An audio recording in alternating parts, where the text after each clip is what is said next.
Diabetes पेशंटनी walking केल्याने तुमचा diabetes control होतोय का?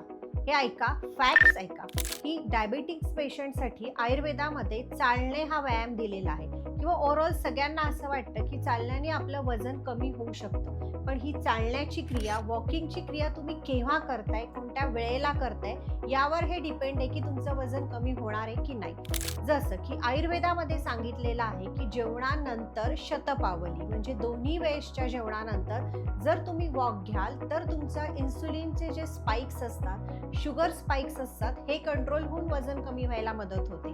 किंवा जर तुम्हाला वजन कमीच करण्यासाठी वॉकिंग करायचं असेल तर सकाळच्या वेळेला एक 30 to 45 मिनिट्स वन स्ट्रेच, तुम्हाला 10,000 स्टेप्स जर तुम्ही करत असाल तर त्यावेळी या वॉकिंगचा उपयोग होणार आहे. तर लक्षात असू द्या, दोन्ही वेळच्या जेवणानंतर आणि सकाळी एक 30 ते 35 मिनिटं वॉकिंग कराल तरच तुमचा शुगर स्पाइक्स कंट्रोल व्हायला मदत होईल.